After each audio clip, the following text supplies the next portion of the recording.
All in all, fashionista, Sac State is the place to be for a very special and brand new exhibit. You know I love everything about this. Our very own fashionista and former Sac State cheerleader Ashley Williams is there getting all the details.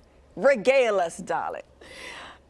Yes, this is phenomenal, and I'll tell you, this exhibit is inside the library. Had I known fashion was going to be inside a library when I was on campus, I would have known where the library was. True story. We had to go back half of the show because I couldn't find the library. You would have thought as a Sac State student and cheerleader, I would know where I was going. With that said, yes, we're talking all things fashion this morning, specifically 120 years of fashion.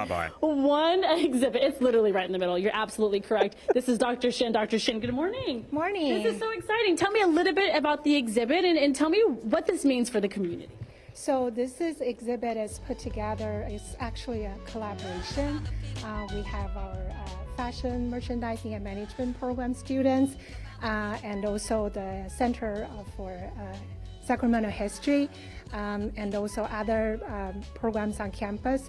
We are really proud to share this, exhibition with the community because in our program we have a costume collection, houses like more than 500 pieces donated by the community members over the years, and this is the first exhibition we want to present to the community, especially to different age of groups, high school students, seniors, it's open to all the public. Open to the public, and it's already open, so this is super exciting. And by the way, to be specific, the word costume doesn't mean that it was worn during a play, but the theater program. This is more like vintage and clothing that's been worn through the years. Exactly. So costume refers to anything that we don't wear now that we study, like the Costume Institute, which we've all heard about. And so the first part of the exhibition really focuses on, it starts in the 1860s. You might notice this as a Civil War silhouette.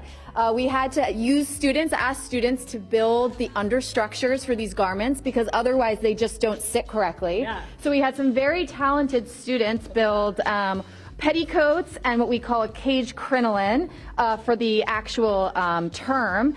And so what you see here is basically a decade by decade representation of the fashionable silhouette that would have come from Sacramento residents and Sacramento businesses. Now this is great. We're going to keep trying to give the tour. We have about a minute or so. So Taylor, why don't you come this direction with me? Let's go here to the right.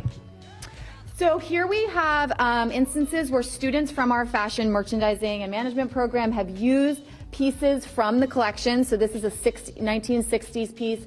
This is a great 1960s piece to create and draw inspiration from these pieces for their own work. Yes, I love that. So 1960s and then reimagined here, 2022. Love that. Last but not least, let's go to the 1980s because when I first walked in, I spotted the jean jacket court. Who did not have these pants? I'm just saying, I guess I'm going to go ahead and say we are vintage, y'all. Take a look at this. It's true. You have to remind yourself, actually, that we are now part of history if you're an 80s baby. So we have this great jean jacket here, flanked by what was happening in Sacramento at the time in the 1980s and 1990s. We have these awesome backdrops from Sacramento, and you can read some of the information. And the jean jacket, quintessential, classic, iconic. Classic, right? And again, it's decade by decade, starting with the 1860s. This for sure was my favorite, but you said the flapper look was also a fan fave as well. We'll make sure to link you to the website, gooddaysacramento.com. Incredible exhibition at Sac State in the library, in the middle of campus, to be very specific. Also, I just kind of want a hammer time. Looking at this just makes me want to do it. You know? Get it. Back. Yeah.